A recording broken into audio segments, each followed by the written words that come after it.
Good evening, Demon fans, and welcome back to the Demonland podcast. My name is Andy, and I'm still travelling, but tonight, Binman and George will be talking about a performance that demanded to be taken seriously. The Demons have gone toe-to-toe with the reigning dual premiers, the Brisbane Lions, at the G, and not only matched them, they outplayed them when it mattered most. And maybe, just maybe, we're starting to see it. The MCG becoming a fortress again. This was a test of intent, a measuring stick moment against the benchmark of the competition. And for a side still shaping its identity under Stephen King, this wasn't just about getting the 4 points. It was about proving that this new look Melbourne can stand up in the biggest moments against the very best.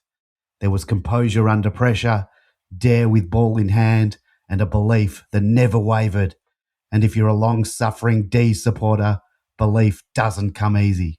We've been conditioned to expect the worst, to knock off a genuine contender like the Suns one week, then lose to a basket case Bombers outfit riding a 17-game losing streak the next.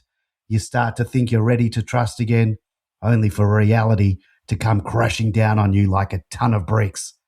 But there was something different about this victory yesterday, because this was the kind of game Melbourne teams of the last few years just didn't win. The kind of stage where we'd come up short, but not yesterday.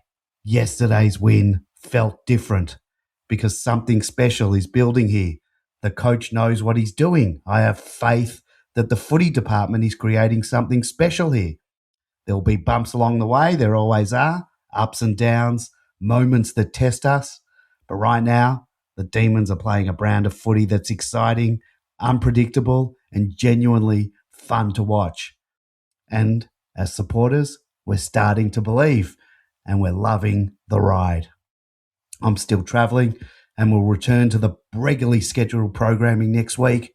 A big thank you to Binman and George for holding down the fort while I've been away.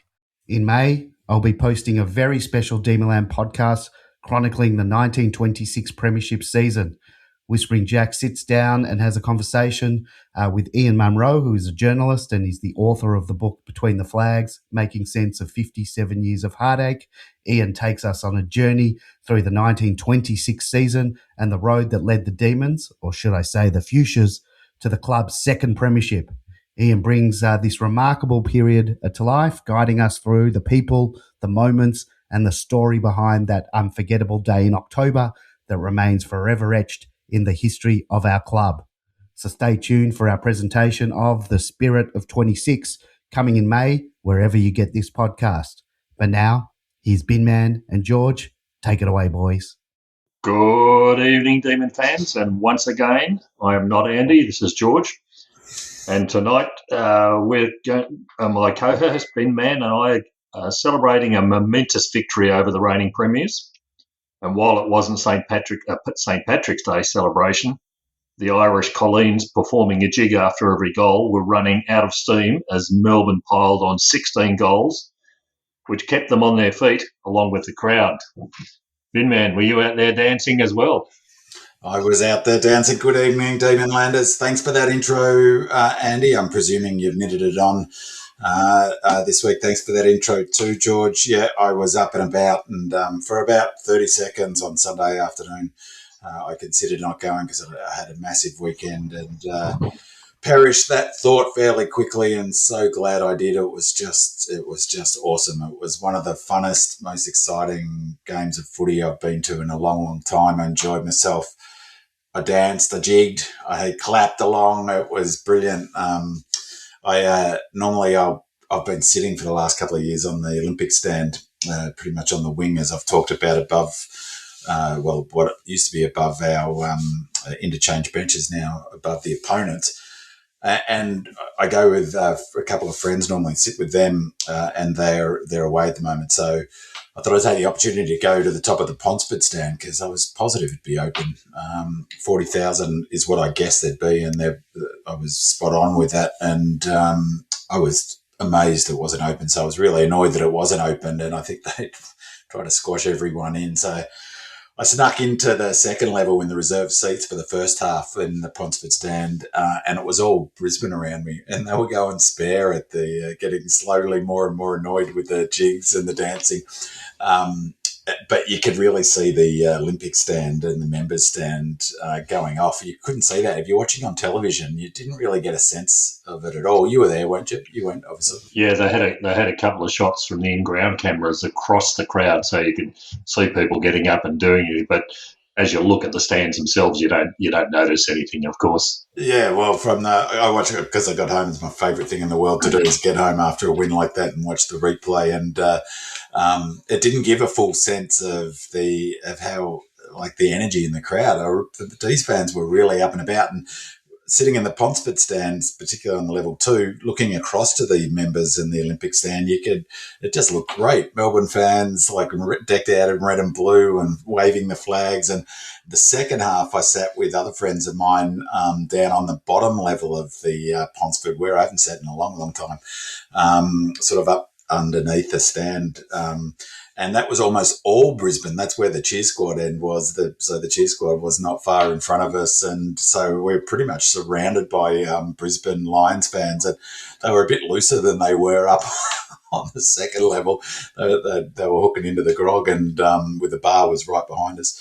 And it was just great. It was hilarious. They was, particularly as it dawned on them, there's a chance that Melbourne were going to win the game.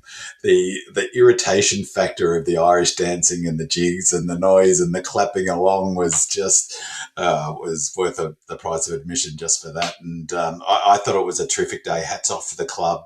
Big respect. I think Guerra deserves a pat on the back for that stuff as well. He's had a real emphasis on promotion and making going to the footy exciting, and also that the idea of giving free tickets to anyone with a British or Irish passport was a stroke of genius. And I watched a few minutes of 360, and Gary Lyon mentioned that he thought someone had told him that 5,000 tickets were given away that way. So 5,000 Poms and Irish were there, and it was just terrific.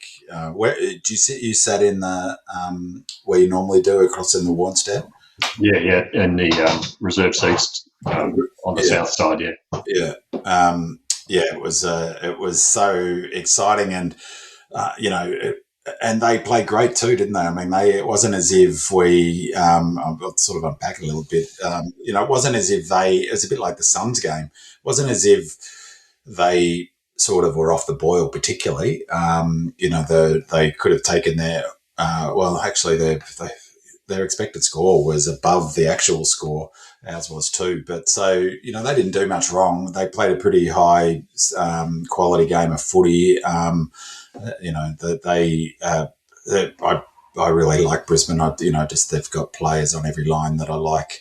I love to watch Kitty Coleman. So that was one of the reasons I wanted to go up to the Ponsford actually to watch how they move the ball. And I'll talk about it in the stats file section. But it was a fascinating sort of game from a tactical perspective, I thought. I just as a general comment, I can't remember enjoying going to a game of footy as much as I did with Beat the Suns even, and that was a fun game as well. And terrific result for the club. No, I think particularly after the performance the previous week, this was absolutely chalk and cheese. From the players, from the whole way the game was approached, and we've got some questions about that later, particularly with the uncontested possessions that was being threatened. But had you listened to King's post-match interview? Yeah, I did, and also last week, and I'll talk a bit about it in the stats file, but I did a preview of this game. That's what I'll be doing with the sort of standalone stats file. One is more focusing on the preview, and for me, that was the critical thing about the different game style and that their use of the ball and of using kicks to control the tempo and the actual footy as well. In the second half, we did a much, much better job of limiting that. But there's some really funny tactical stuff in there even I'm watching the replay, I'm going to watch it again because some of the numbers are really curious, and it's hard to work out whether they're tactical stuff. Felt, even though, and we'll talk about, there is a question about that, but they had a lot of uncontested possessions in that first half, and that's how they want to play. You might remember last year they always talked about if Brisbane get to 100 uncontested marks, they win something like 90% of games or something, 95% of games under Fagan. That's how it was looking, but it felt like actually, even watching the replay, we were allowing them to have a lot of those lateral kicks deep in their defence or, for the half back line. It felt like we were giving them and we were only pressing up once they got up to the logos. That's when we were really pressing up on them. So that was a bit sort of like that didn't equate like it normally did, their control of the footy in the first half to a big score, although they were 3 goals up at half time when they had 15, 16 points. And we reversed those numbers in the second half. But just on, last week in terms of the, he mentioned in the presser, I hadn't watched the presser before we did last week's show, and he talked about the fatigue and was it fatigue he used? No, it was something else. Lethargy was the word he used several times. And you and I have talked about this over the journey, but I think that it's obviously a hobby horse of mine, but I really think that there's a big there's a big blind spot in the footy media in terms of the sort of lack of focus on the high performance aspect of it. Like, there's no one telling me that we weren't, we were fatigued last week. There's a good question as to why, but to not put finer point on it. I suspect that we set ourselves for this game in part because, we want a big event. We want people at the G. We want to make those 3-15 games super exciting. And we want to, we want to package all of that up. And I just don't think in footy these days you can be up every week anymore. Like, there's just too many other factors. And I think we set ourselves for this double for this game and for Friday night's game against Richmond, and we played completely different. We brought a completely different intensity right from the get-go, or energy, although interestingly the pressure numbers were way down from last week actually, and that speaks to the type of game it was, less than our sort of focus. But yeah, so sorry, what were we going to say about the King's presser, post-match presser? Yeah, there was a couple of interesting things that he commented on, that I noticed during the game. Firstly was Fritsch to the wing, which was just astounding. And as a result, Langdon went to the half-back line. Yeah. But as he explained it, I think he said in simple terms, we had a defensive problem with the loss of Salem, and we haven't got Bowie then, and Langers was seen as the best defensive option. So putting him back there meant we had to fill one of the wing roles, and Fritter went down there, and I think that paid off better than they possibly could have expected. Yeah. It injected Fritter into the game more so than he's been used to, but his ability to kick the ball accurately to people further up the ground was quite decisive in the end. So it was absolutely a win-win. When it was basically trying to fill a hole. But the other thing was interesting that came from King was when he said, and we've talked about it, he's talked about it already and expected for the rest of the season, which is going to be good for the fans, is that you have to put score on the board if you want to play with the big boys. Yeah. You can't play the defensive game as much as you like. You've got to kick scores, and those poor Irish girls were really flat out. I thought they were possibly contracted for 10 jigs and they finished up doing 16. But it's also a message to Ross Lyon and the way that he runs his games, that it'll get you a long way, defensive game styles, but at the end of it, you've got to be able to outscore the opposition. And we were seeing this trend now across all the games of 100 plus points being scored in a game. Pretty well, all the winners are doing the same sort of thing. So that's great for the fans. I'm sure the AFL's pleased about it, but we'll enjoy it while it's happening.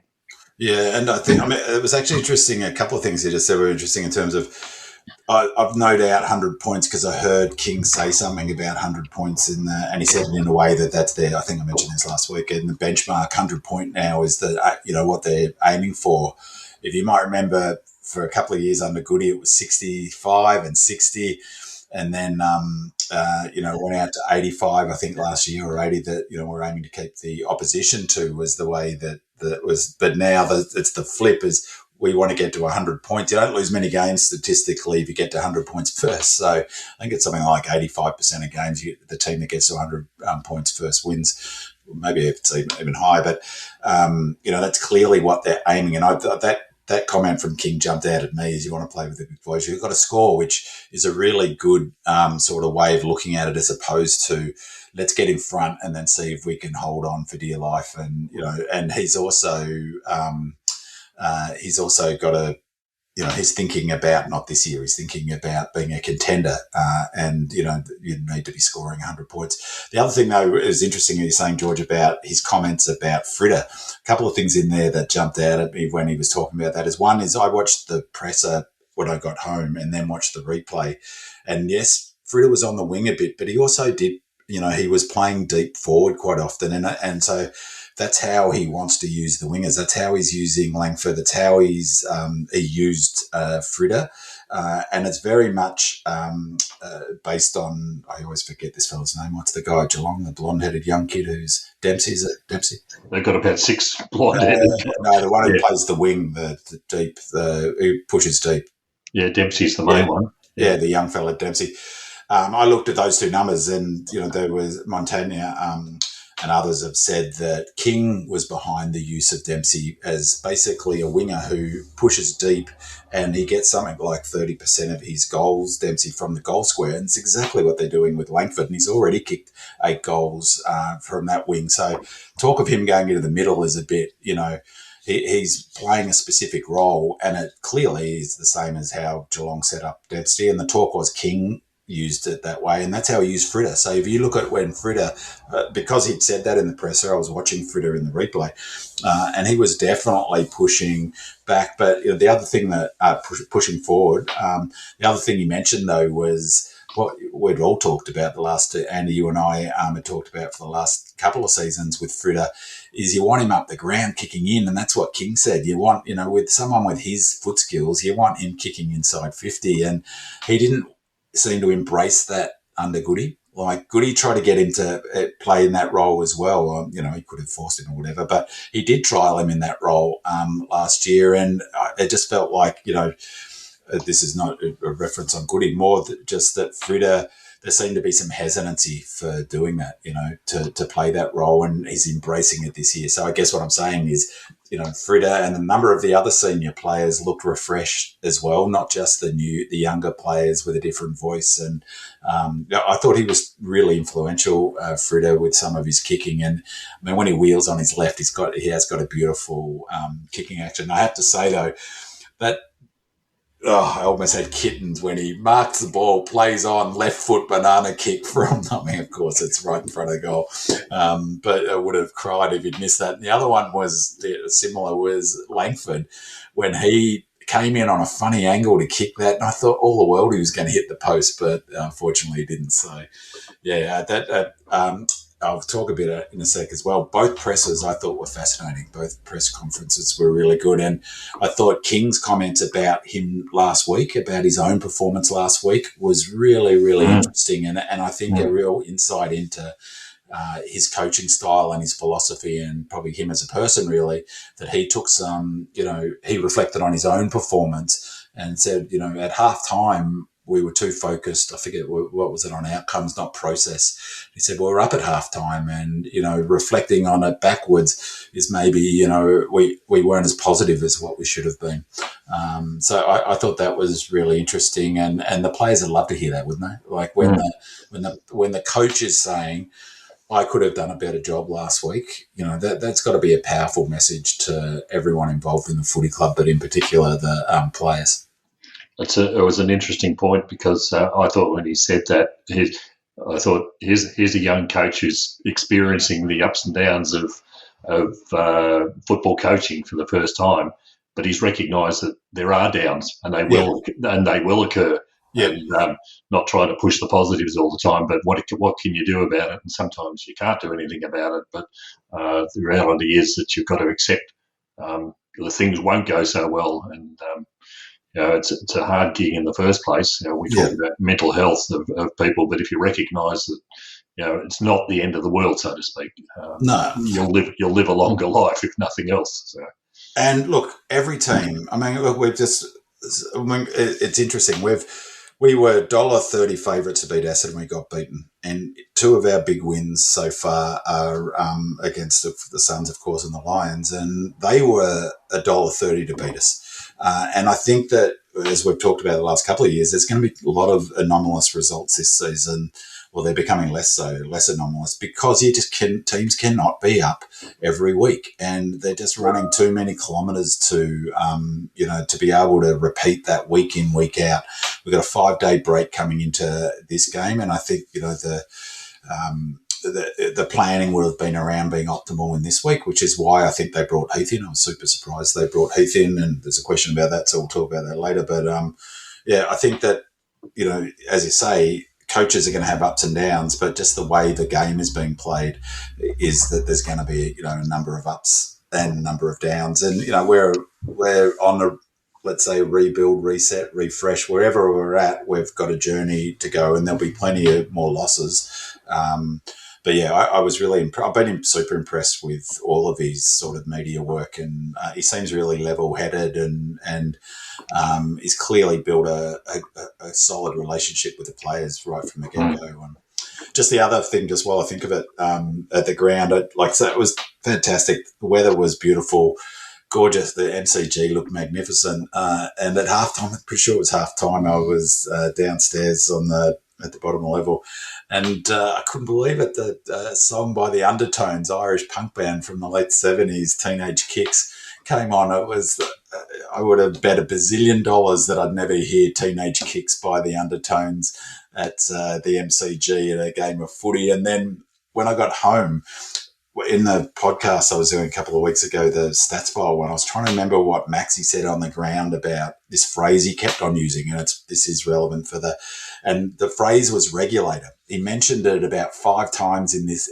when we beat the Suns, and he was talking about it in the context of how King wants us to play not fast all the time. So he doesn't want us to play go, go, go all the time. There's periods within quarters, even not just the last quarter, periods within quarter, but in particular the last quarter, when the time management becomes part of it, where he wants them to regulate. And he mentioned it he even joked. He said, I've mentioned regulate 5 times or whatever. And I thought, well, that's a weird word to be using. Anyway, in the replay of the match, I saw what it was about. There's a picture of Warren G is one of the signs that they hold up. Warren G, if anyone knows, the people on the commentary didn't know the clocks. Warren G did his famous song is Regulator. And they put that sign up. So Teenage Kicks gets referenced. Warren G, the regulator, gets referenced. I couldn't believe it. But the idea of the regulator sign is to go into control mode. And that's what they did. If you watch the game, like they did against the Suns, I was amazed when I watched that last 2 minutes. It's actually the last 3 minutes if you watch it. They controlled that last 3 minutes pretty well. Obviously, Cam Rayner kicks that goal, different scenario, and we've got to score a goal. But after Rayner missed that goal, we regulated. We controlled that game super well. Colt was magnificent in that kick he did under pressure. I thought Howes, that spoil he did without giving away a free kick in that last bit of play was fantastic. And then the handball forward by Cozzy to the one that ended up with Myercheck, who then kicked it to JVR, was just terrific footy where they backed themselves in. And, of course, the other bit of play and mixed up in all of that was the massive tackle by Steele and Maxi on Ashcroft. So that from a game regulation perspective, they did a brilliant job. And the sign of that, have you watched the replay? Bits and pieces. So it's quite funny, the picture of Warren G, the regulator. Yeah. So, terrific day at the footy. I'd like to give a final shout out to the umpires for two decisions they made that worked in our favour. One of which was the Fritsch 50 metres that occurred right in front of us, that you see 20 times a week, where the guy gets pushed into the ground after having. That was definitely a 50, George. It's funny you should say that. And as the guy sitting next to me said, that's the first time I've ever participated in a crowd free kick. No. That was definitely That's funny. It's funny. I had the exact same opposite argument with that, George, because that's why they brought the 50 in. If you watch, there's a second action and slings him. He could have handed that ball off to Latrell. That's exactly why the 50 metre was brought in to prevent them not stop handing that ball off. They never pay it, and the other one was the bump on Langford in the goal square. Yeah, well, that was there. I thought he was clever the way he did it. I was sitting right behind that. That's where I was sitting, just in that pocket actually, and then that was a good one as well. Yeah, so thank you, umpires. They guaranteed a win for us effectively. I mean, he did. That was probably there though. He milked it a little bit, and sometimes they don't pay it in those circumstances. But I think the 50 was there, and I thought that was the right call. It's like that's what you and I have talked about. This is, don't put the whistle away if it's there, pay it. And that 50, he could have given that ball to Latrell, who was right next to him, and that's exactly why the 50 metre was brought in, because players were preventing them playing on straight away by doing that. And if you watch the replay again, as I did, there's a second action where he rolls him into the ground. There's 100% that was a 50, but you're right, they often don't pay it. So, and it obviously put him on the line. So that was crucial. Not as crucial as the Harvey Langford one. That was fantastic. Okay. We'll kick it across to you now, Binman, for the stats file. So take it away. Alrighty, so bang, 10 minutes. I could go on for an hour, George, on this one. There's so much interesting stats, but I'm just going to pick out some of the key ones. First of all, just as I start off with most weeks with the stats file, is the player ratings, champion data player ratings. I love them in terms of this sort of perspective it gives at scoreboard impact. It measures scoreboard impact. Harvey Langford was not just the top-rated Melbourne player, he was the top-rated player on the ground, 21.3 rating points. That is a sensational player rating. And I'll talk a little bit more about Harvey Langford game in a second, but 21.3, 20 is considered an elite All-Australian level game of footy. Harris Andrews, fantastic player. He was brilliant in this game. I thought it was interesting because Roo had his best game for a while, but only 10.3. And this is one of the weaknesses of this model. It doesn't take into account his influence over Andrews. But having said that, Andrews was the second highest rated player on the ground, 20.6, which is phenomenal rating for a defender, because defenders under this model, this champion data player rating system, they struggle to, it's often criticised for being easier for a mid and forward to get points, because you get point for scoreboard impact, and you're obviously involved in score assists and scoring more the closer you are to your own goal, like forwards and mids are. So a really brilliant performance by Harris Andrews, who he really is a gun footballer. He had 277 metres gained. In this game, Cozzy was third, 19.1. Cade Chandler. Charlie Cameron had his best game for a long time. That was an amazing goal, wasn't it? That goal. I thought we were cooked at that stage. Well, I didn't know what was going on there. So, but in terms of the top five for Melbourne, in this game was Harvey Langford. Cos was second, another brilliant game. Cade Chandler was third. He's having an amazing season. So 18.5 points for Cade, 19.1 for Cos. Max Gawn, 16.3 rating points. He was our fourth highest rated player. It's unbelievable. That's his lowest rating that he's had so far this season. That is just an incredible performance.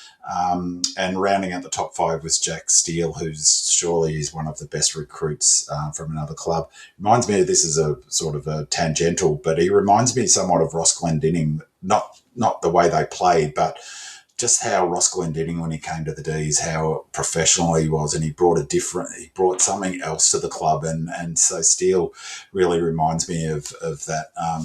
Maxi Gawn didn't take a mark in this match, and which is incredible. I'm trying to remember when the last time he didn't take a mark, they said on the commentary, but it's escaped me. So down the bottom, Brody Mychek, he had a poor game last week, and he was sixth highest with 14.3 for the game. Down the bottom, Bailey Laurie again, unfortunately for him, didn't take his probably opportunity the way he might. He had 70% time on ground, so it's not as if he didn't have, the opportunity.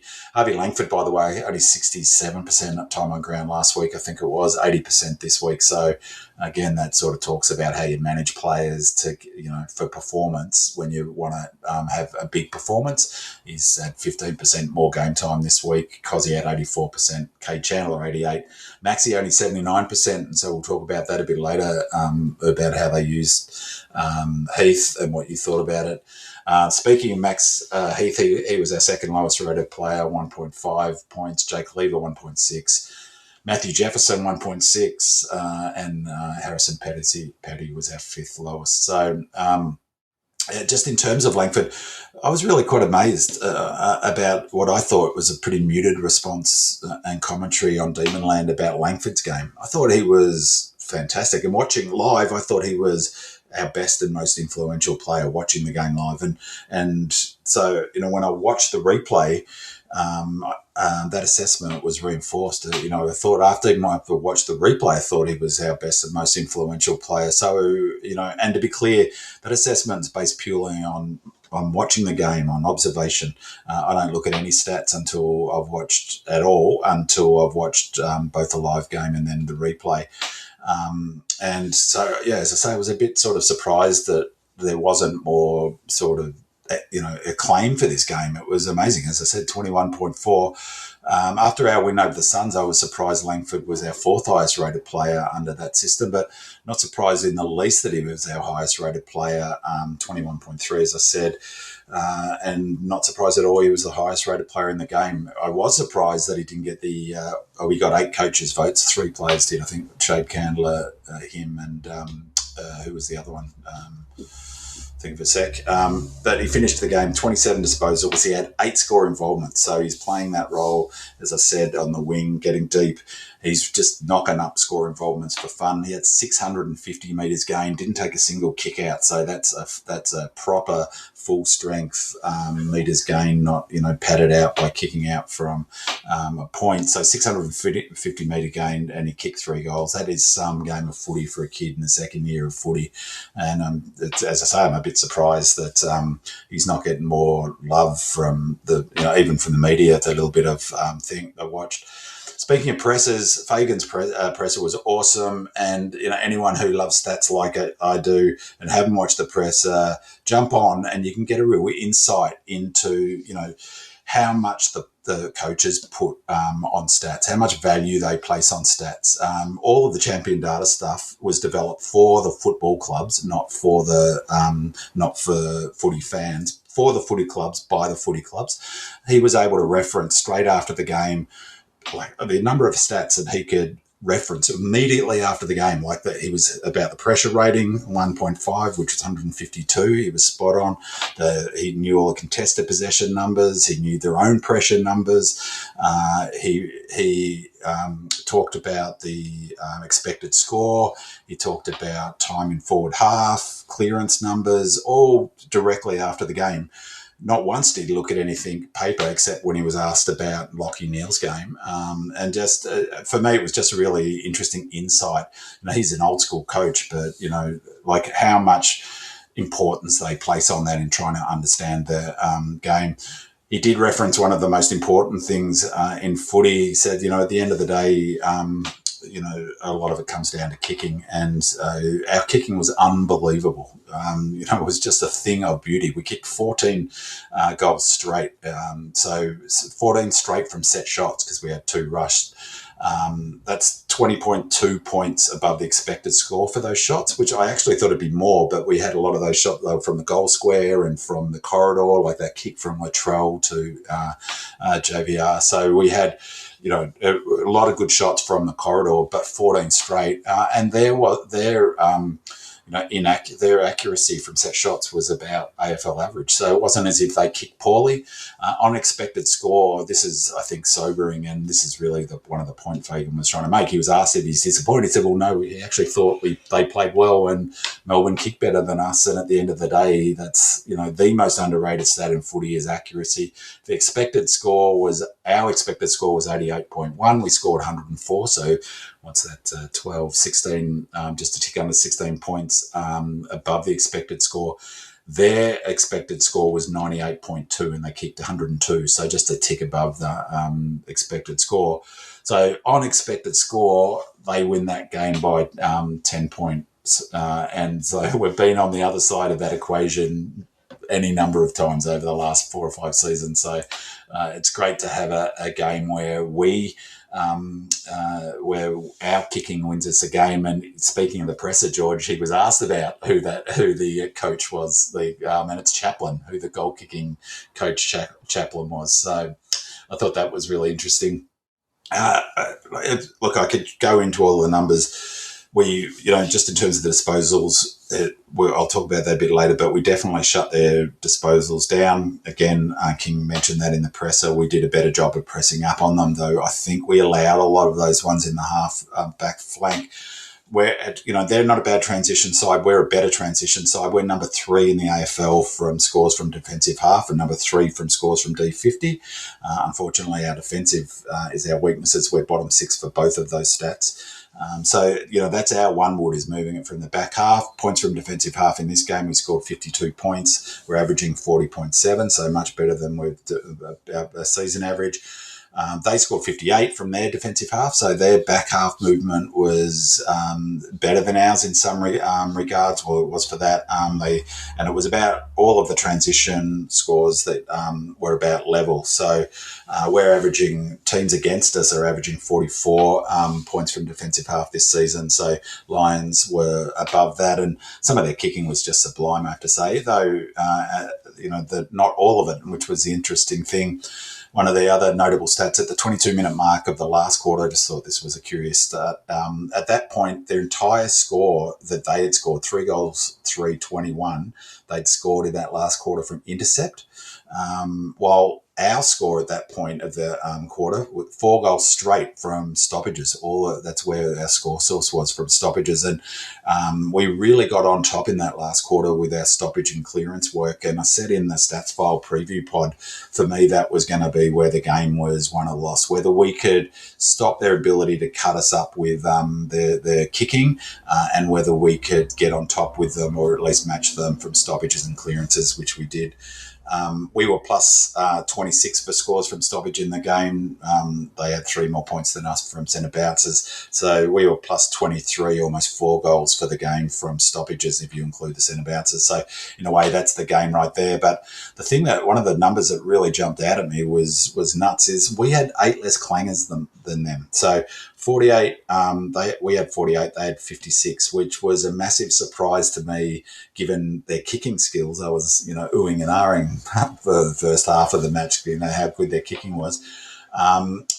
For context, the AFL average of clangers per game is 57.9. So we had 48, well under the AFL average. So our kicking was actually pretty good.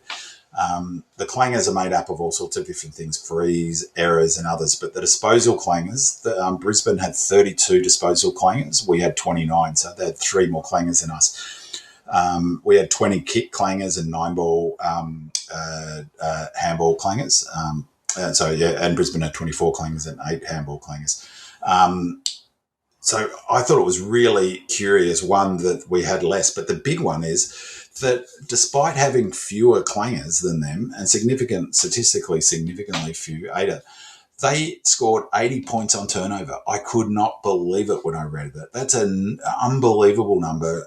So much so as I asked Wheelo on Demonland about that, and he was good enough to put some data up, which is where the clanger numbers came from, the disposal. 80, footy is all about scores from turnover, but 80% of their scores, they scored 102 points. 80 of them were from turnovers, and that's crazy. That's just a crazy thing. We won't win another game of footy. It's statistically, you do not win games of footy when you give up 80 points on turnover, and just evidencing that. We're averaging 54. We got 57 points on turnover. We're giving up 54.7. So 25 points more than our average so far in this game. Brisbane scored on turnover 80, and Willow put this data up. We've only conceded 80 points on turnover 7 times since 2017. We gave up 90 points last year against Fremantle. We gave up in 2019 88 points. Last year in both our Freo games, the other one was 85 points, and then goes on. So 7 games since 2017, we've given up 80 points. We lost every single one of them, not surprisingly. So for us to win this game, despite giving up 80 points on turnover, is really, really nuts and will infuriate the Lions. And when they review the game, the Ds, they'll probably say we were lucky to win this one and go away from the G with a victory, because you don't give up. That's a concerning number. So I thought that was really interesting bit of data. So that's it. I'll unpack a bit more of that if we. So just as housekeeping. We're sort of mucking around with the standalone stats file pod, but it's going to be more of a preview now with a greater focus on the upcoming game. So it'll be later in the week. I don't know how we'll do it this week in terms of, because of the game on Friday. The Richmond game's on Friday, and Andy needing to put it all together and publish it. So it might not come out even till the Friday, if at all. So thanks to Andy for putting out the other one, but I'll unpack the data from this game a little bit more in that game, but the preview pod will spend more time previewing the upcoming game. Okay, thanks for that. We'll start moving on to the listener questions that have been posted up this week. And the first one from Wells 11, an awesome win. So proud of the boys. Be interested to hear your take on our kicking strategy, however. Seems like we tend to struggle and mainly kick it long to the line. Petty and Tolstrup and Lever don't seem especially well suited to the task of taking that kick. Lions, by contrast, went short and seemed to easily run it out. So this is my first one. I think if the question is mainly concentrating on this game, remember our usual kick-out experts, usually Salem's taking most of them. He wasn't in the game, so Tolstrup got a fair number of the responsibilities in this game, but I think he's well suited to that. He has a surprisingly long kick available to him. But the other thing you'll recall is King made that move of putting Langdon in the back line because defensively we're a little bit underdone in that area. So we really needed to get the ball out of there, more importantly. So kicking it to the 60-metre point up the ground where, of course, you've got Max lurking, hopefully. It didn't get to him all that often in terms of him taking a mark, but it was well and truly outside the danger area. Brisbane, on the other hand, have a different modus operandi. They use this uncontested kicking across the whole field. So they'll go short, then they'll go diagonally, and then they'll go diagonally back again, looking for the weaknesses in the way the opposition set up. So they're completely different the way that they approach the game. So they get a different kicking style. We conceded them that initial short kick into the pocket. Remember, we were picking them up about the halfway mark. So it didn't matter that they were getting the first easy kicks and basically walking it up to the halfway line, which we were all, in contrast, we were kicking to the halfway line. So both teams were finishing up effectively at the same point from their kick-outs. It was just a different technique adopted by both sides, but it was the best one for us with what we had. We couldn't afford short kicks and turnovers, especially in their forward line when they've got people like Rayner and Charlie Cameron hanging around looking for any sort of cheap options that are presented to them. So just different ways of looking at it. It'll be interesting to see. I think Colt might have got himself a more permanent position down the back line the way he performed in this game. He looked quite comfortable down there. It'll be interesting to see over the course of the season how much more he's used in that role.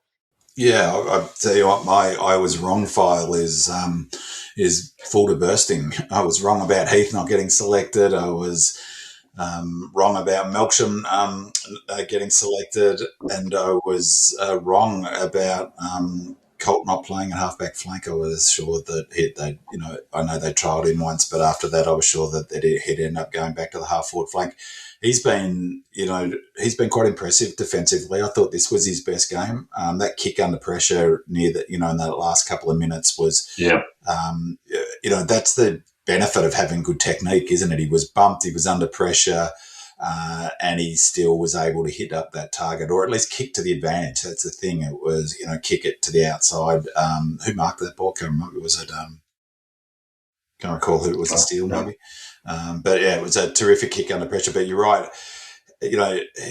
Lindsay's been kicking out, but the idea of kicking long, I think it fits with, it's what I've been saying, is that one of the ironies of people talking about King's game plan is that he's a territory. He wants territory, low disposal, big territory. That's his philosophy. And so kicking long from the, from kickouts fits with that completely. Get as far away from your goal as possible, win the contest up the field. I think that's been a pattern so far this year. It'll change obviously from game to game. But you're right. I think that they different styles. Obviously, most teams are giving up that kick to the pocket now. I think that it really just speaks to King's philosophy on territory. Get it long, get it away, get it up the ground, go to work, and then try to move as a unit to get it up the field. Okay, a couple of questions that are sort of tied into each other. The next one from Lazy, firstly. Before the game, I felt if we could hold Brisbane to under 90 uncontested marks, we might be a chance. Anything over that, and we'd be beaten pretty well. They had 129. How were we able to let them do this and still come up with the win? And the second component, also I thought Kay Chandler's effort work rate was amazing, but what he was able to do when the game was there to be won was seriously special. Dutch Demon also commented on that. Not a question. I just wanted to hear some glowing praise for Kay Chandler. What a match and what a season he is having. So, Binman, firstly about the uncontested marking situation with Brisbane. Yeah, and they had 129. That's right. And I had this figure because I was going to speak to this, but I can't find it at the moment. But it was 129. I think it was. It was 80 or something like that at halftime. I might be wrong, but it was ballooning out there. I don't know about you. It felt like we were giving them a lot of those lateral ones in their back half, like I said before, and that we were allowing them to move it up to the logos. That's when we were applying the forward pressure. In the preview pod that I did about this game, I said key will be our ability to stop them. And the only way to do that is to put big pressure on the person kicking the ball and then press right up onto the player who's receiving the ball. And if you can't spoil it, or if you can't, ideally intercept it if you can. If you can't spoil it or intercept it, at the very least make sure that they can't immediately wheel and go. I don't know what the numbers are for play on, but we did a great job. I think, so to answer that question from Lazy, a lot of those kicks were in their deep back half behind the half back line. And as I say, I think we were okay to give, we allowed them. And then I was watching, that was why I really wanted to be up in the Ponsford, and I was watching one of their kickouts when they were moving it up the ground. And Langford, who, as he said, was playing defence, he was so directive. I was watching him with my binos, and he was pointing to players to get the grid up to almost not create to stop them doing that kick, but to create a web for the next kick, if that makes sense. So let them have that first kick, they go lateral. But when they wanted to go forward, we were really conscious on making sure that next kick was difficult. Now, I was amazed at some of their kicking skills in that first quarter, but as I said, they had more clangers than us. And so we actually didn't hurt them as much as we could have. But a big part of that clangers, I think, was how well we were set up. And then once they got it forward to the wing, then our game plan seemed to change, where we did really imply the pressure and press up. And I think that's why I thought it was really curious if you listen to Fagan's presser, he mentions 1.5 is the pressure rating. He said, that's low, that's really low. He said he was amazed because the question was in the context of Melbourne's pressure. The reason why it was so low was because you don't get any pressure rating for those kicks back and forward. So they're not accruing, we're not accruing. And so a big chunk of that first half was the ball wasn't in a contest situation. And I think by design, we were letting them have it. And so I think that was a big part of King's strategy. And, I think, he's shown some real tactical flexibility so far in that, we did something similar to the Suns, I think, in terms of taking away their weakness, not directly that thing. And it's what we would have done to Essendon if that's what we were trying to do potentially as well. So go. Yeah, I think we took away Brisbane's one wood in a way. Not only do they like to kick it around, but that's from the wing position, they're looking to come into the corridor.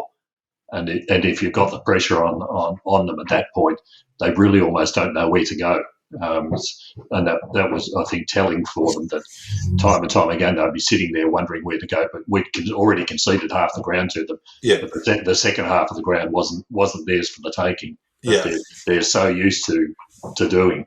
I think that's right. And the other thing with that, George, is that watching the replay, I didn't really notice it as much, but when someone said it on the commentary from that point on, I did notice is how wide they were going. Both teams. We were really using the width of the MCG, even though we're still trying to get forward. They were too, but I think a big part of that, George, was because they couldn't get it into the corridor. We were obviously clogging up the corridor, so their only option was to go back and forth and wait, and that's where I think we were really good, because we were getting across and making sure that next kick they couldn't go quick. And what they do like to do, they use those kicks until they can get someone free and then play on and go. And they didn't have that many opportunities to do it. I thought really terrific. But most teams now aren't going through the corridor. Sydney are the only team really aggressively going through the corridor. I saw some data around. It's one of the lowest for years in terms of going through the corridor. And again, I think, as we've talked about over years, that's about percentages, isn't it? It's like take on a high-risk kick in the centre, give up a goal. Well, is it really that valuable to do? Yeah.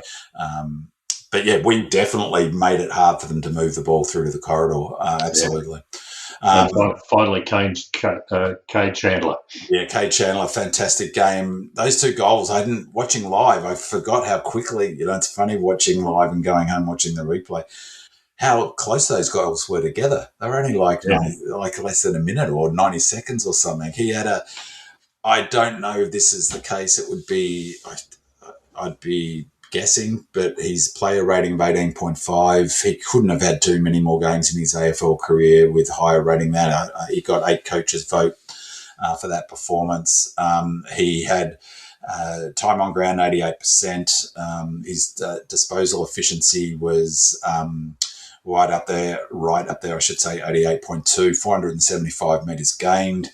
He had 3 inside 50s. He didn't cheat getting the contested pill. He got 3 of them, contested possessions, 3 ground ball gets.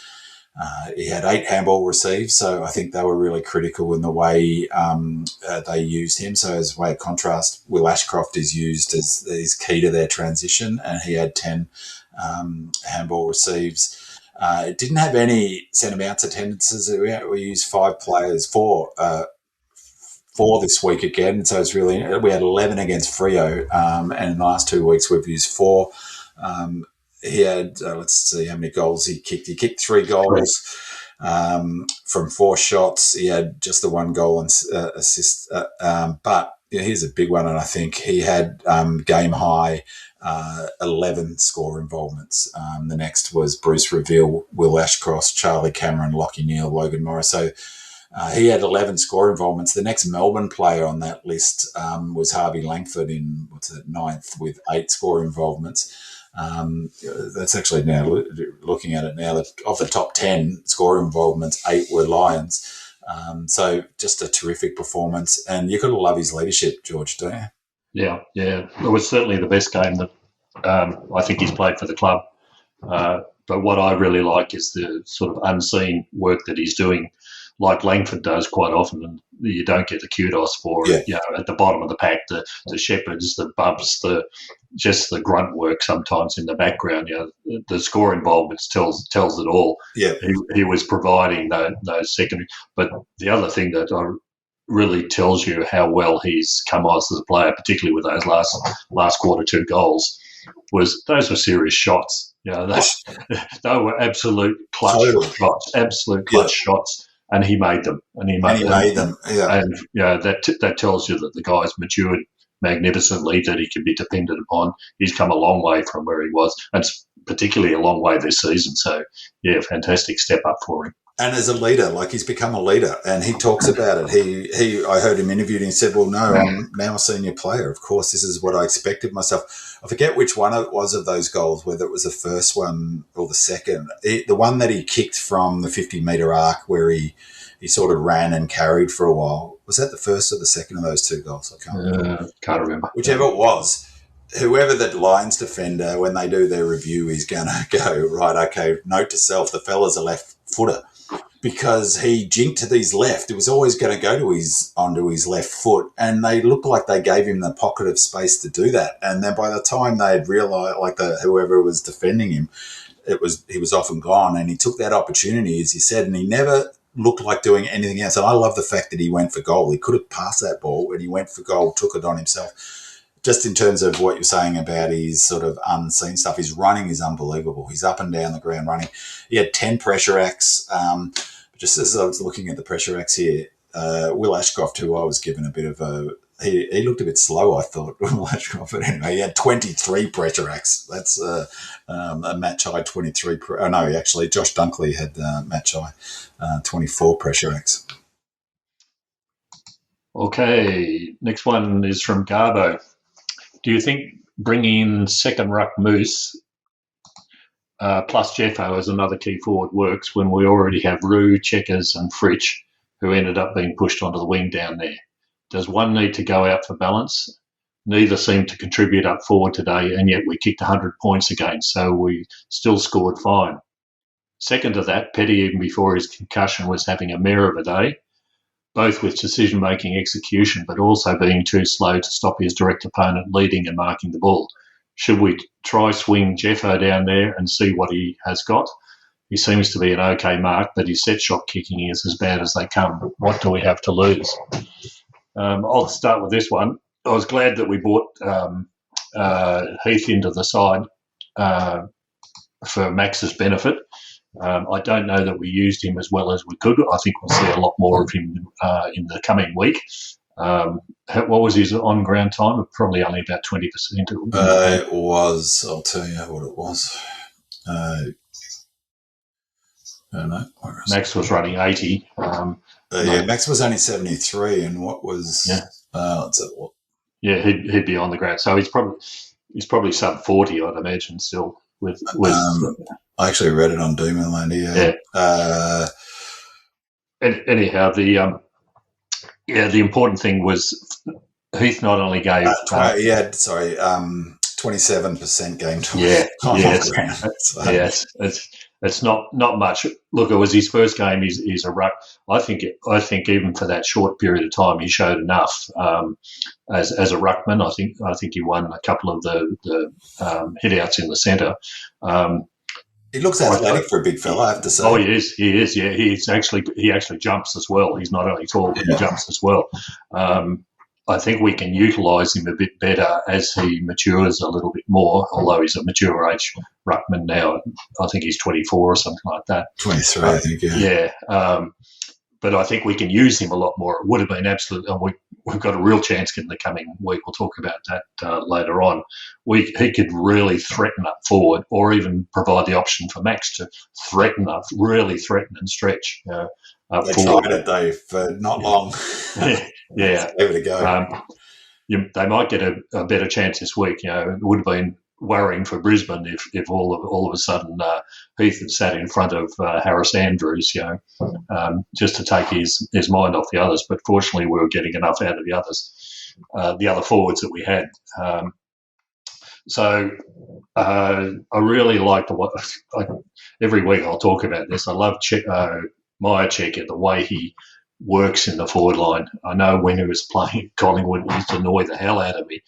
You keep wondering how in the hell did he get out there on his own, and he works so brilliantly because he just looks where he needs to go to the team's advantage, not going to the ball or directing things. He just positions himself so beautifully around the ground. He reads the play, doesn't he? He absolutely. His footy IQ. He looks like a bloke who's played, footy all his life, who knows footy, who knows where the ball's coming and where to be to maximise his chances of being involved in that play. when the ball comes out of the pack, all of a sudden you'll see Myercheck all on his own. Why did he get there? Because he thought about it 5 minutes beforehand. What's the most damaging position? So I think Roo and Jeffo have got a lot to learn from him if they can. I hope they do. Yeah. In terms of the forward craft, so that's great. Absolutely. But I think we can certainly have all three in of Jeffo, Roo and Checkers in there. I wouldn't be putting Jeffo down back. He's never played back. He's never trained back. You've got to, if you're in the defensive side of things, you've got to read the play really, really well, more so than perhaps as a forward. So I'll be leaving Jeffo up the forward line at the moment, and it was good for his confidence. I haven't been a Jeffo fan, and he's still got a long way to go. But the confidence of those two contested marks that I think that he took really does a lot for him. So. Hopefully he can build on that, and like I said, learn from Myercheck how to exploit other areas in the forward craft. Yeah, and he's got the thing about Jeffo is he's got good wheels, and the first one he took on his chest, it was leading out hard at the ball, was that sort of get out option that you need sometimes that the Lions do so well. Like the way it's that kicking thing relies on someone being a good enough kick to drill the ball and hit a target, but it also requires someone to time their lead properly and get space from their opponent to be able to get out there. And he did that, I thought, quite well. And there was a couple of times where my knock on him has been his sort of second efforts, but there were a couple of times where his second efforts were terrific. It was real pity he didn't kick that goal, I thought. It's interesting. We'll talk about this in the coming up. I mean, as much as I was wrong about Heath, I don't think he'll play this week, for instance. I mean, maybe, I don't know, depends a little bit on where they think Richmond's at. I mean, Richmond have been just hollowed out by injuries. Really just a terrible run of injuries for them. So, maybe they'll continue it. But like you saw Maxi go up forward, just doesn't look, he's not a forward, and so they've got to basically play him off the bench. It felt like a little bit about the preparation for the 2 weeks. I think that give him a taste, he goes back to Casey, but we'll see. It'll be interesting to see. I was impressed with his athleticism, and I watched him in the VFL game, and he's also a good competitor as well. He looks he wants to compete. And you're right, he had, I haven't got it in front of me, but I'm pretty sure he had 6 hit-outs and maybe 9 hit-outs, and a third of them were to hit a target. So, it was to advantage. So, it was like 27% time on ground is a pretty skinny game of footy, isn't it? Jared Berry, who went off. There are other couple of factors that really helped us, wasn't it? He was injured, wasn't he, Berry? Yeah, I think end of first quarter. Yeah, so he was the equal lowest on the ground with Max Heath, who played the whole game. But they also lost Ainsworth, and they lost. We obviously lost Petty, so that negative. And then who was the other player they lost? Not Ainsworth. There was a third player who couldn't play in the last quarter. Did either calf or hammy. Was it Reveal? Maybe it was Reveal. But I actually didn't think Petty played that badly. Like, there were a couple of those howlers. It's a bit of for the player who's left for the key. There's not much joy up there, is there? So, no.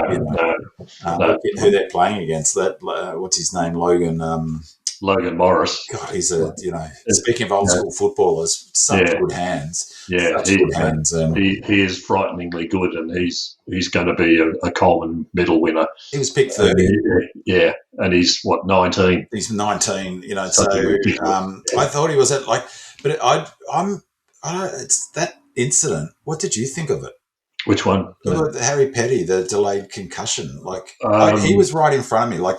I had my binoculars on him after that, and because then I saw the trainers come out, and he looked white as snow. Yeah. He was sick. He looked absolutely sick. And there's a weird dynamic. I watched First Crack, and Montagna, who I just think the industry's got to, I don't know, it's full of ex-players, and Montagna's inference was, that it was somehow to do with a anxiety or some reaction to the turnover he'd done. I thought and dismissing the idea that it's delayed concussion, saying, "Oh, well, there's no like." This is literally. He said word for word.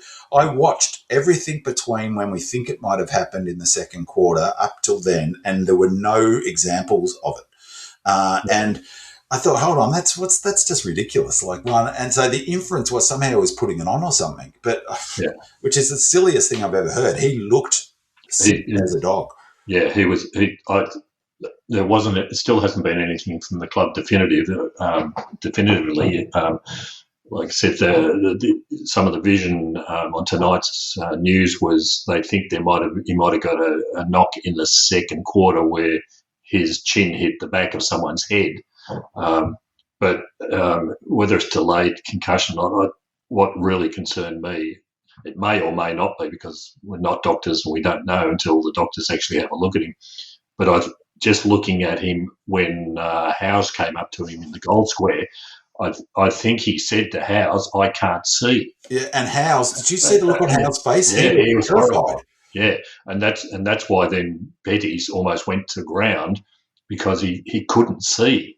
So that was no act. And then even players with concussion, when he was being taken off by the trainers, he was absolutely completely out to it. He looked like a guy who could not see and his feet had to be directed.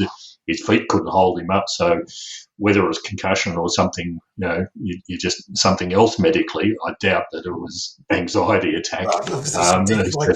And someone put that on Demonland as well. A suggestion, that was a bit weird, as if he was putting it on, or one, it's absurd. Two, you just need to look at the bloke. And there was a fella near me because I was surrounded by, relatively well lubricated Lions fans, and one of the Lions fans who was, pretty annoyed about it, all the RSG man was giving him a hard time, going, crying, making jokes about the crying.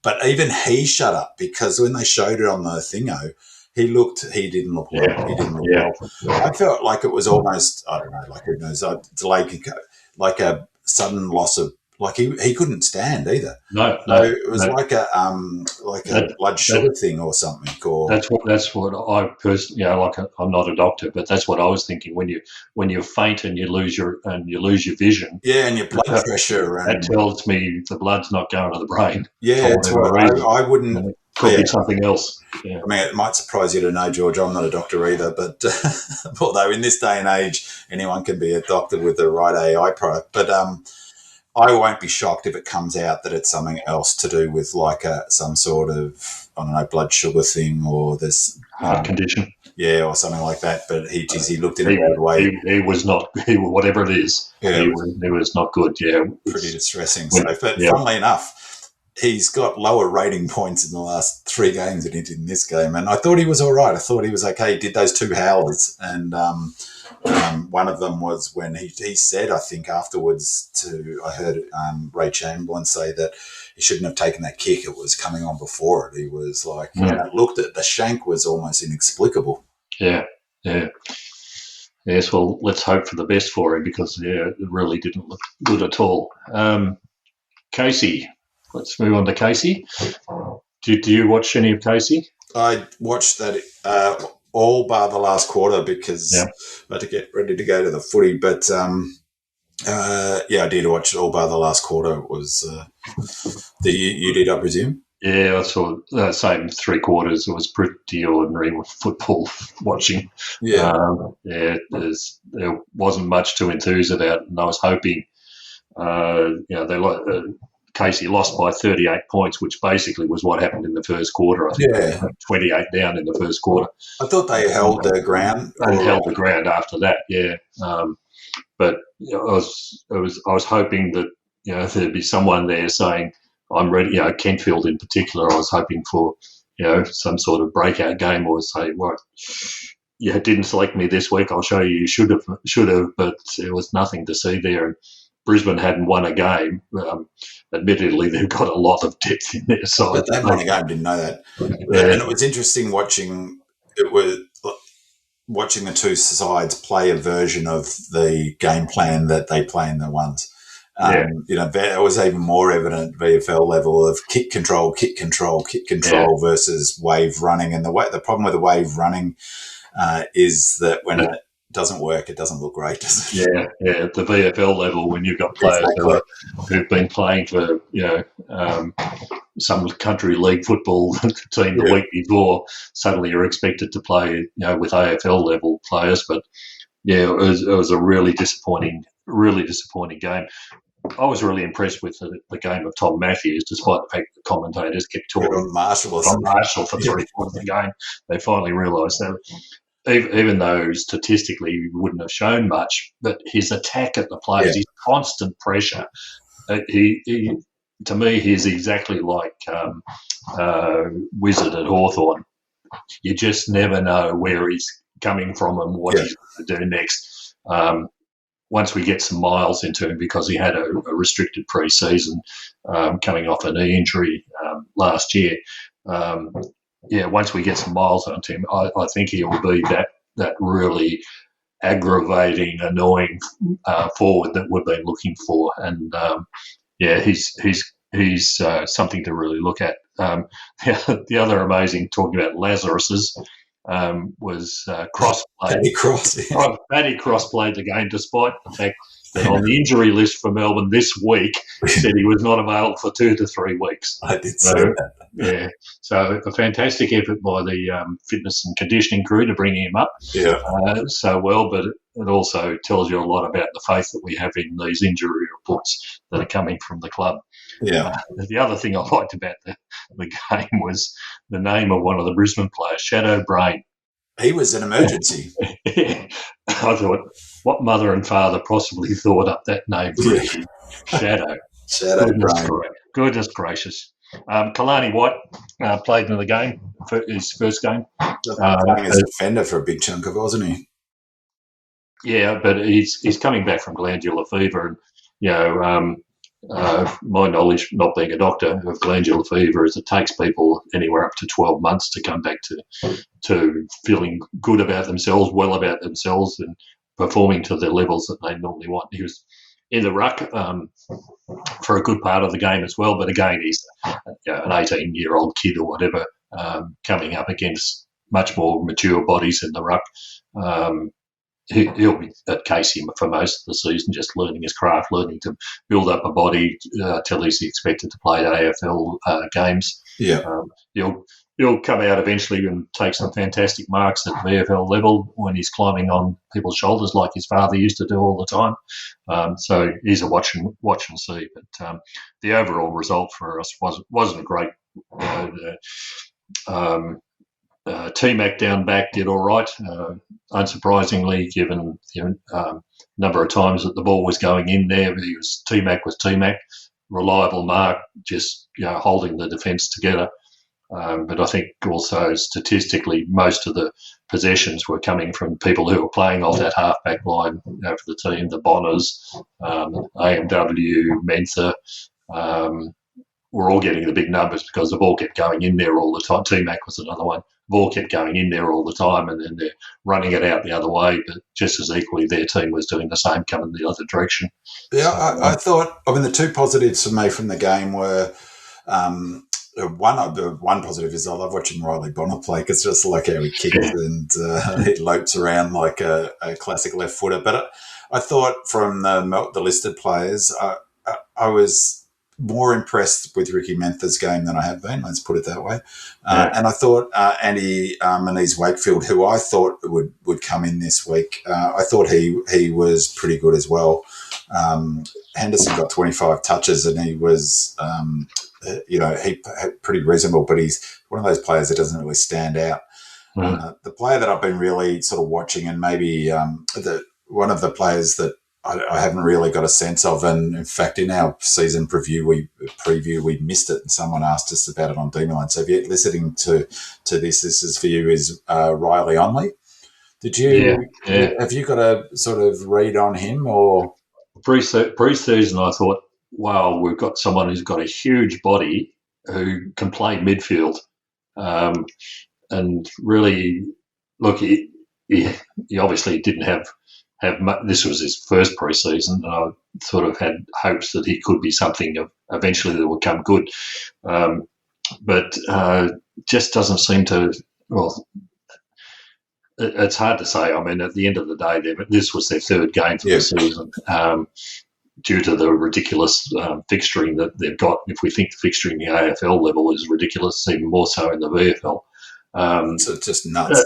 This week, by the way, George, this week has just been for supposedly they should never use AFL and the word elite together anymore because it's so far from an elite bloody competition. It's just a joke, there's not even been discussion about Harry Petty, thankfully, but the stuff with what's his name, the Carlton player, the Butters Tribunal, ridiculous palaver, having a secondary thing, the VFL for, there's how many Victorian clubs, 12, whatever the number of Victorian clubs are that has a bloody bye second week in. It's unbelievably, on top of all of that, you've got a fixture that's just ridiculous. I think in this week in the VFL there were 9 games on the Saturday and 1 on the Sunday. Anyhow, we'll get far too distracted. Onley's look, he'll be at VFL level. Hopefully, something comes out of it. But he is a huge unit. Yeah, he's a big boy. What position he was a defender, halfback flanker? Was it junior or? I don't know. So I'll do some. I'll watch his draft vision because I've watched everyone else's. For some reason or other, but I thought, wow, this could be a real diamond in the dust, so to speak. When I saw him at pre-season, because he's a huge body that's already ready to play AFL level. It's not going to take 2 or 3 years to build up the body, but we can only wait and see. Keep an eye on him. Speaking of big, he's not nearly as big as Tyron Armu. Good Lord, he's speaking of old school VFL players. He's like VFA style. Yeah. Yes. Okay, we've got the upcoming game against Richmond. So, one question associated with this from Rue Beauty. An awesome win. The D's of old would have lost that game either by inaccurate kicking or not being able to hold on in the dying minutes. Question is, in relation to Anzac Eve, a 5-day break, we simply must bring in fresh legs. Our game style is so taxing. Who comes in? So the game itself and then who comes in? Who comes in? I've been hopeless in this. I haven't come back to. Well, I'm not sorry. I've got 3 right who would come in on the weekend. I got Laurie, Jefferson, and whoever the other one was. I didn't get Heath. I think Heath might come out, but maybe it's a double. Maybe they'll play Heath this week, and then it's more looking for the next week. I think Laurie will go out. I think I'd like to see AMW come in, and I'd like to see Kenfield come in. That's who I thought would come in instead of Heath last week. He probably didn't. You're right. He didn't demand a spot, did he? In the game, which is a bit disappointing. I just think he's in the best 23. So the other one's Lindsay. I think they managed him for this game and that they'll play him. So I think Lindsay will come in and, I guess coming out will be Laurie. I think Heath will come out. Beyond that, I'm not too sure. This game itself, just speaking of the game, or before we go to the game, who do you reckon will go in and out? I think Laurie will go out. Definitely didn't show enough in this game. And I think Lindsay will come in as a simple replacement. I think Heath will stay in simply to give Max time and also to give Heath an opportunity. In terms of the game itself, I think this will be a real opportunity for us to actually put a bit of percentage on. We're talking about percentage now. Yeah, no, don't talk about that, George. But it's a real opportunity to do something. And in the absence of Dan Curvis, they've only got, Samson Ryan as their sole ruck, who's 19 years of age or 20 years of age. So here's the opportunity not just to beat the team, but really, really press home the advantage that we've already got in this game. So in terms of changes, I think the only change logically would be Lindsay and for Laurie. Yeah, I mean, it's the thing about Heath, and this was a question I think last week. Does that correlate to? Does that help JVR? And I think it does, doesn't it? So he had a great game. I thought JVR. He worked hard. I mean, I watched Andrews pretty closely. He's just a terrific footballer, but I thought JVR played him quite clever, and one of that mark he took was sat off that pack and came at it. If he's rucking, he's less able to do that, isn't he? So even though 27% time on ground, Heath doesn't play, maybe JVR takes another 6 or 7 ruck contests, and he isn't as influential as he was on that game. So I think that's a real positive. If they do play Heath, I'd like to see him play some deep forward and spend a bit more time on the ground, and then give Maxi a proper. The other out that we forgot about, of course, is Petty. Yeah, no, that's right. So, Laurie, I think obviously Lindsay comes in for the defensive spot, not the necessarily for life. Yeah, but do you bring T-Mac in? If you take Laurie out for Lindsay, T-Mac for Petty. And he, I think the thing about, I haven't sort of looked at Richmond's numbers yet. I'll do that before I do the preview pod. They're horrible. They're pretty horrible against. I mean, look, one of the things I was going to say, and I forgot, is that if round 6 you're starting to get a pretty good hand. You've got enough information then, and our season so far has been quite interesting. If you break up the 18 teams into, I guess, bands, and you have genuine contenders, then the sort of teams around the middle that are competing for the wild card, let's say for the sake of argument, and then the sort of bottom 4 teams. We've played, it depends where you say Carlton, but let's say for the sake of Carlton are bottom 4. We played 2 Essendon and Carlton, 2 bottom 4 teams. We've played 3 top 4 teams, top genuine premiership contenders in Freo, the Suns and the Lions. And we've played, who's the other game? St Kilda, who's in the same sort of band as us. In terms of, we're competing with them for a wild card. So for us to be, 8th on the ladder, having knocked off 2 of the contenders and losing to one of the bottom 4, I think gives us a good sense of where we're travelling. And I say all of that by way of the same deal for Richmond versus North Melbourne on the weekend. And I sort of didn't watch that game. I tracked it on the AFL app to see the scores and saw some highlights. But they gave them a pasting. They did, I don't know how many goals did the North forward kick. 6 or 7 goals or whatever it was, or they just destroyed them. Yeah, it was 75 points, I think, in the end, wasn't it? So now they were 2 teams that started their rebuild almost at the same time. Maybe, to be fair, North Melbourne were before, a little ahead of it, and Richmond have had a lot of injuries, but that's the risk of what they did, is they went down the bottom, loaded up on high-end draft picks, and, they've had a couple of them out for full season. Bipkus, is it, or whatever? So they haven't been able haven't been able to get him on the park, and but they look, they've got a taxing game, so they just haven't got the cattle. Like, you just cannot, they struggle anyway, and then you take it out. So it's a bit of it's a banana peel one. But to be honest, I wasn't shocked that Essendon beat us, and they played pretty competitively against the Suns on the weekend. So that that was something, I guess. But anything can happen, obviously, and if we're not switched on, and Tigers are, of course we can lose the game, and that's a standard sort of caveat.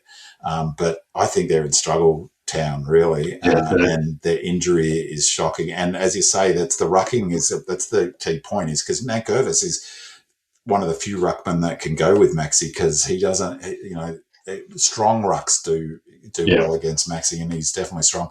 Just speaking of which, remind me, Fort was out, and that was a big out. That was a big thing on the eve of that game, because he is strong and would have really stretched Max as well, I think. So this game is one for, I don't know about percentage, but I think what will happen in this game, I think they paired these 2 up and will be looking physically to be our optimal for these 2 games, partly because the club and as I said, Guerra, I'll give hats off to, or credit to, wanting to make these things events. You make them events by making them exciting, don't you? Free to air. King was really interesting in King's presser. This is the only Friday night game we've got all season. For the entire, only night game, am I right to say? Well, only Friday night game. And And so there's a lot of eyes on it. Anzac Eve will want to play well, and I expect what we'll do is run at them hard and really, really, really try to exploit their injuries and really get on top. So we had 372 metres gained by hand in this game, and that's that sort of forward metres gained by hand. I mean handball. The Swans are averaging something like 440 metres gained by hand, so still a bit off that, but that's the model we're trying to play. So I could see us in this game looking to really, really ramp that up and get up to 350, 370, 400 metres gained by hand and really look to run at them. And I think that's partly why Lindsay was rested and managed for that purpose, so he's good to go in this game. Obviously percentage would be great. I hope that we play in that style, and I mean, it has been exciting watching Melbourne play, hasn't it? And watching that style get to 100 points first and kick on with it. Yeah, there was a couple of things out of the Richmond North game. Firstly, certainly in the first 3 quarters of the game, I think Richmond almost had as many scoring shots. But the trouble was that they, in the first quarter, they kicked 1 goal 7, and at half time they were 2 goals 12. They didn't really improve on that. So they were getting the opportunities, but certainly couldn't score. But their injuries out of this game were just horrendous. They'd already rested Hopper, in obviously trying to hold him over for the same sort of reasons. A bit doubtful, hold him off for the Anzac Eve game. But they haven't got Nankervis. They haven't got Lynch. Lynch is still theoretically another week away. They lost Rioli. And they lost Taranto. Who's their best player. And they lost Banks. Well, maybe not their best player, but he's their best inside mid. And, and without Nankervis, without Taranto, Nankervis, is he out this week as well? Yeah, he's out. He's another 2 to 3 weeks away, according to the injury reports. If Paddy Cross has anything to go by, Nankervis will be playing this week. Doubtful that he's going to be back. Of course, Lynch is marginal at the very best, and I doubt that they'll bring him back for this game alone. And the weather's perfect. It's going to be 23 degrees on that day, but cloudy, so that'll mitigate it against the dew a little bit. So like with you've got a young team that's just been absolutely smashed out of it and lost all their enthusiasm, so to speak, in the first quarter, simply because of the scoreboard pressure was there. So we don't want to give them a sniff because, as we know, particularly after the results against Eston, you give an up-and-coming team a chance, they will take it. That's the case for all teams. But across the board, we've just got too much. They've been so decimated by I think that's the thing. They just won't have the players able to get them over the line. Well, not when as we've talked about ad infinitum, injuries are the biggest indicator. Yeah. But if your starting point is a very young team and you hollow that team out, then you haven't even got the senior players. And sort of by giving a sort of sense of, I mentioned the odds before for that Essendon Melbourne game, and that they were $4.20 or something to win. We were $1.37 or some such. This game, it's always interesting, the very first market that's framed, because the very first market's framed by the bookies before, and there won't be much money in this pool yet, so there won't be much punters' money influencing this. So the bookies have opened the market at, they're $6.05 to win this game. $6 for a game of footy, by far the longest. No, it's not true. Carlton was $6.05 to beat Freo, and West Coast Eagles are $6.70 against Eagles. But if you go my theory around bottom 4 of the bands, I mean, Richmond and Melbourne shouldn't be too far apart, in some respects. Wow, that's, the line is at 38 points, so the bookies have got us winning by 6 and a bit goals. So, let's hope that the players, I didn't think they would against the Bombers, but I think that, it's such a big event. It's become such a big event, the Anzac Eve calendar. The players love playing in it. It's the closest they get to a final if you're not playing finals in that atmosphere. And so it's hard to see them not fully switched on for this game. But so assuming we are, I think that, 38 point is about probably right, to be honest, given the injuries they've got, and also our ability to exploit them with our run, which is what I think we'll try to do.